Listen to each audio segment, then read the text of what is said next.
Wow, I have gone through some serious growth this year, and I can say with absolute confidence that the person I was last year is definitely not looking back at me when I look into the mirror each day. The level of detachment I've reached this year is unprecedented, to the point where I had to research it a little, just to be sure there wasn't something wrong with me. Turns out, the art of detachment is a gift rather than a negative psychological diagnosis. I went on this dive into this new feeling because I was concerned that I had lost the ability to feel, or to care for that matter. Turns out, I just learned how to detach my feelings from outcomes that were outside of my control. I learned how to not expect things from others, and how to not get upset when things didn't work out. I learned how to not be influenced by others' decisions. And I learned how to not take someone's failure to see my worth as a failure on my part. There is a thing called healthy detachment. In a culture that often glorifies hustle, emotional investment, and constant connection, the idea of not caring can be misunderstood as apathy, disengagement, or even selfishness. However, healthy detachment is a psychological skill rooted in mindfulness and emotional intelligence, and it is far from indifference. It is a conscious, empowered choice to release our emotional grip on people, outcomes, and situations that are beyond our control. When practiced with intention, healthy detachment fosters resilience, reduces stress, improves relationships, and promotes your overall well-being. Healthy detachment is the ability to emotionally disengage from situations that are distressing, uncontrollable, or detrimental to one's mental health without suppressing emotions or abandoning responsibilities. It involves observing thoughts and feelings with compassion and objectivity rather than being overwhelmed by them. Unlike emotional suppression, which denies feelings, or avoidance, which ignores issues, healthy detachment encourages presence and awareness while creating psychological space. Think of it as stepping back from the storm to watch the rain fall, rather than standing in the flood with no umbrella. You may be asking yourself how you can learn this too. Well, my friends, I'm here to help. Much of our stress arises not from external events themselves, but from our emotional reactions to them. When we detach in a healthy way, we reduce negative, catastrophic thinking and emotional reactivity. This allows for clearer decision-making and calmer responses.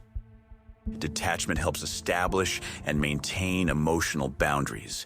It teaches us when it is appropriate to hold off, say no, or stop trying to fix others, especially those who may not want or be ready for help.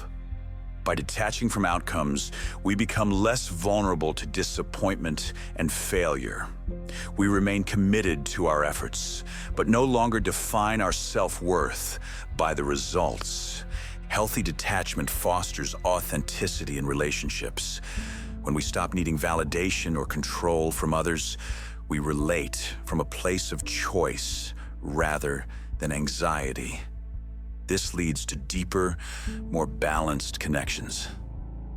Letting go of what we can't control frees mental energy to focus on what we can control, which is our own actions, growth, and values.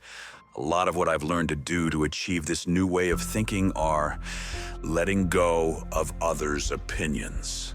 Imagine a coworker criticizes your work in a meeting. Instead of reacting defensively or obsessing over their judgment, you pause. You acknowledge the discomfort, then choose not to internalize the comment. You ask yourself, is this feedback useful?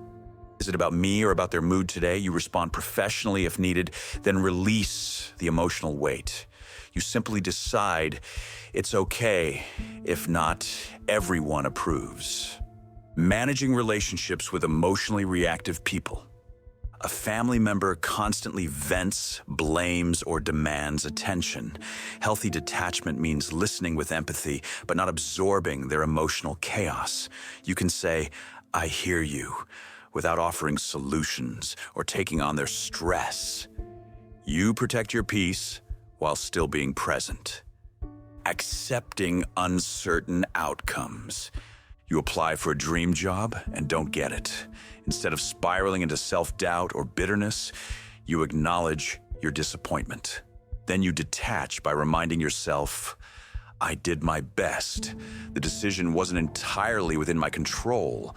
I'll focus on preparing for the next opportunity." You care about your goal, but not so much that your self-esteem hinges on one outcome. Unplugging from social media comparison. You come across a curated photo of someone's perfect life. Instead of comparing your messy reality, you recognize it as a highlight reel. You allow the thought to come and go without judgment. You detach and return your attention to your own journey. You decide that their life has absolutely nothing to do with your worth. Some things I've learned to do when that moment sets in are simply to ask myself, am I reacting or responding? I wrote a book on this one too. I also ask myself, do I need to control this? This is simply noticing your thoughts and emotions without internal judgment. Another key factor for me was focusing on what I could control. Sometimes shifting your attention from uncontrollable outcomes like someone else's behavior to your own choices, such as your attitude and response, can help you realize that you are truly the one pulling your own strings. You are 100% in control of whether you react or respond, and sometimes the reaction can spiral out of control. Remember that detachment is not coldness. It's an act of self-care. It's okay to not care about everything. Let's be clear, healthy detachment is not about becoming indifferent to the world. It's not a license to neglect responsibilities or harm others. Instead, it's about choosing where to invest your emotional energy wisely. It's okay to not care about office politics. It's okay to not care what strangers think. It's okay to not care about drama that doesn't involve you. It's okay to prioritize your peace. In fact, it's necessary. When you stop clinging to every emotion, every outcome, every opinion, you make space for clarity, creativity, and genuine connection. You stop drowning in others' emotions and start swimming in your own purpose. Healthy detachment is not withdrawal, it's wisdom. It is the quiet strength of releasing what weighs you down so you can rise. In a world that often demands emotional overinvestment, learning how to let go is revolutionary. It grants freedom, fosters resilience, and reminds us that sometimes the most powerful thing we can do is care deeply, just maybe not too much.